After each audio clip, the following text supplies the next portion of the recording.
And welcome everybody to another edition of the GSMC Baseball Podcast brought to you by the GSMC Sports Network. I am your host, Kenneth Grunfelder, and as always, it's great to have you guys here on this fine Friday. So, of course, we have a lot to discuss on today's show, but before that, I just want to remind you guys, for donations and tips and to get your comments recognized, make sure to go to streamelements.com/gsmcsportsnetwork./tip. Again, that really helps the show. And then for bonus coverage materials that are not covered by this live broadcast, make sure to go to patreon.com and search up GSMC Sports Network. So with that, let's get right into the rundown for today's show. So obviously, no games again today. We have to wait another day because obviously everything got finalized on Wednesday. There was no Game 3s yesterday. But we will go through the latest news and headlines around the league. There's some stuff to talk about regarding the Mets, of course. News that came out yesterday in their front office. Then we will get into impending free agents whose stock can rise from this postseason. So I'll go through that because there was an article that MLB came out with that I thought was interesting. So we'll go over that. We'll dive into the free agents that they're talking about. And then for the final two parts of the show, we'll go through the American League side of things, the division series. With those two games, we'll preview them, and I'll give my thoughts on that. I kind of went into it yesterday, but we'll continue that discussion today, and then I'll do the same thing with the National League to conclude the show. So that's pretty much the rundown for today.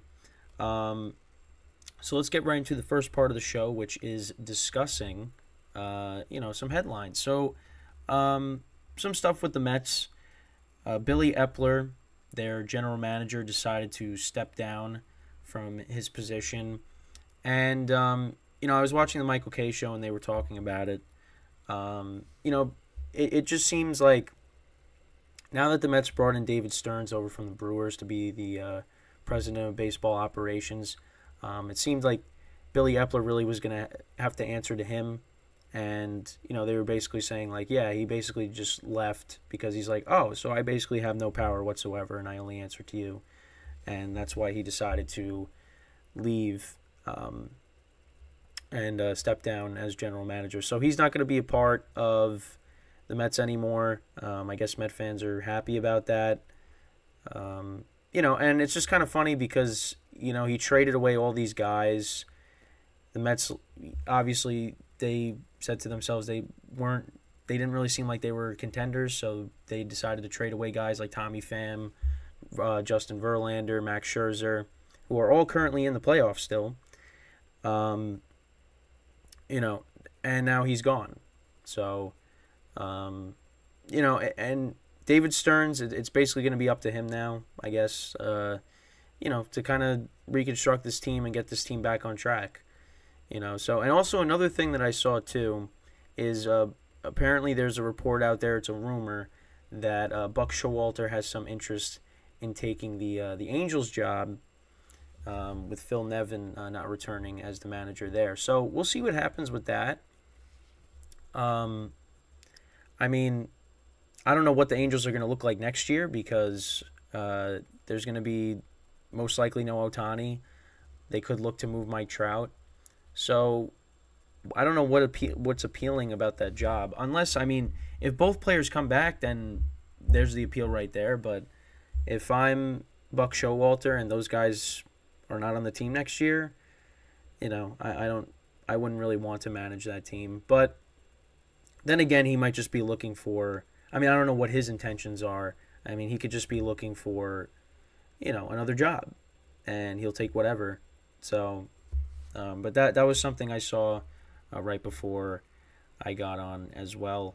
And obviously, the Mets, they're going to be looking for a new manager.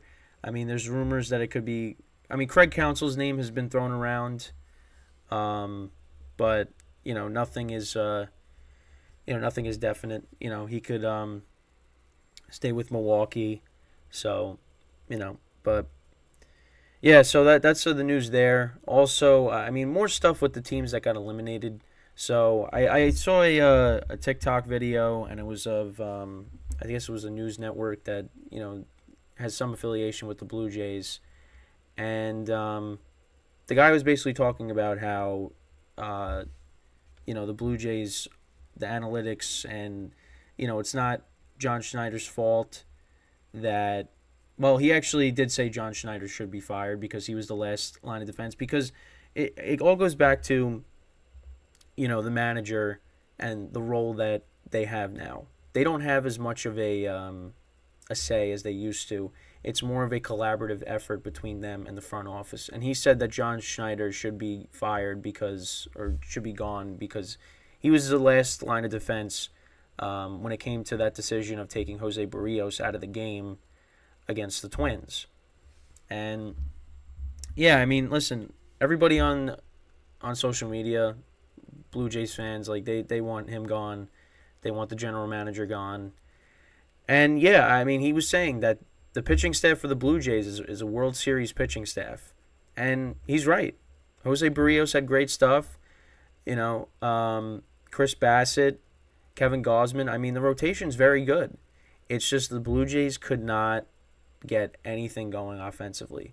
And they were inches away from having a bases clearing double that would have changed the course of the series, really, against the Twins. But that didn't happen, and Matt Chapman ended up grounding into a double play. Also, they talked. He questioned the leadership of Vladimir Guerrero Jr. and Bo Bichette. Now, again, I'm not. I don't know how it is in the clubhouse. I don't really know. And I'm not, an expert on the Blue Jays, of course. I mean, I'm just seeing what's on the surface. I'm only able to scratch what's on the surface, but for Blue Jays fans, let me know what you guys think about those two guys. Is it right to question their leadership? And there's going to be a lot of question marks going into the offseason for the Blue Jays. Some guys are not going to be coming back. And they seem to have it again. They seem to be having the problem that the Yankees are having. These teams have a lot of talent, but it just seems like, and it's what Aaron Judge said the other day. Maybe they're looking at the wrong numbers. So maybe these teams are looking at the wrong numbers because the Blue Jays are kind of built the same way the Yankees are. Not a lot of left-handed hitters, a lot of sluggers. Good pitching. Well, Blue Jays pitching was better than the Yankees outside of Garrett Cole by himself. But the Blue Jays collectively as a pitching staff, you would take them over the Yankees rotation at the moment because of all the duds that the Yankees had in the rotation this year. Carlos Rodon and just injuries in general. So, but yeah, I mean they got a lot of similarities. And the Rays, I mean, they always have good regular seasons, but they just can't seem to get it done in the postseason, and that's why I really did not have them going far in the playoffs at all. Is because, it's same thing, different year. But I just thought that was interesting to come across that because with the Blue Jays, because it was very adamant about what happened with the Blue Jays. So yeah, but that's really it when it comes to some of the headlines that I was looking at. Obviously, I talked about the Diamondbacks extending their general manager yesterday. So nothing really major at the moment. Obviously, Yamamoto, the Japanese pitcher, the Mets are one of the top teams that are targeting him. They're going to give him whatever he wants to try to get him to come to the Mets because the Mets right now have no rotation. But I think there's 10 teams in on him. The Yankees, I know, are in on him. I mean, all the big market teams, I'm assuming, are going to be trying to get him. But, listen, it might come down to whoever offers him the biggest contract. And the Mets definitely have the opportunity to do that because based on their owner. But, listen, I'm hoping my team is able to get him because we need another pitcher. Obviously, the lineup is a concern. But we need another starter because right now we got question mark. They got question marks in their rotation, the Yankees.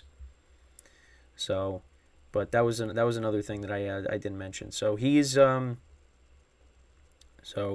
he's going to be teams are going to pursue him heavily, and we'll see what happens, and we'll be covering that within the coming months. Winter meetings, and I can't talk today for some reason. But yeah, and obviously I just want to remind you guys. So going forward, once again, this show, the baseball podcast, is just going to be on Fridays now. I will be starting the GSMC football podcast on Monday. That'll be Monday through Friday. And then Fridays I'll double up. I'll do the football podcast first, and then I'll do the baseball. So this is the final Friday of the full week of the baseball podcast. And then obviously next week I will be switching over to football. But baseball podcast will still be around. Still got the shorts on YouTube, so make sure to check that out. And yeah, so that's pretty much the news on that front. We also got a chat from Valvez BTW. I hope I pronounced that right. He's just saying what's up to him. But yeah, that's basically the news when it comes to the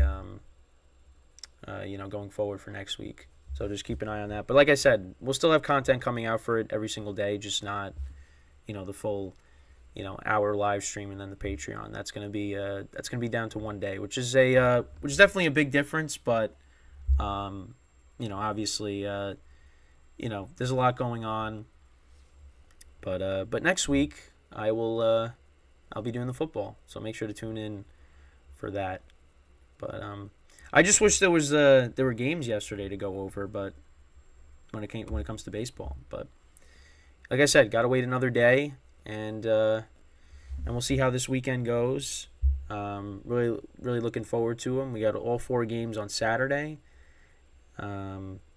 Starting off with the Rangers and the Orioles, which I think, to me, that is the series I'm most excited for, because I don't know. I think those teams. I mean, that series and the Braves and the Phillies. Those two series are the best ones, and like I said yesterday, I think and those are the 1 seeds. I think they're on upset alert. I really do. I'm not saying it's going to happen, but like I said yesterday, the Phillies, they beat the Braves last year in the playoffs, and the Rangers, I just feel like they have the best chance to knock off one of the teams that were on a bye, for these playoffs. But like I always say, we'll just have to wait and see. Let me know what you guys think, though. What series are you most excited for? And yeah, so that's pretty much it when it comes to the first part of the show. So when we come back from our first break, we are going to discuss the impending free agents that are still in the postseason, and whose stock can rise, based off of what they do in these playoffs. So that'll be the second part of the show when we get back from our first break. So we'll take it right now. So like I just said, stick around, and when we come back, we will talk about the free agents whose stock can rise from their postseason performances. So stick around, and we will be right back here on the GSMC Baseball Podcast.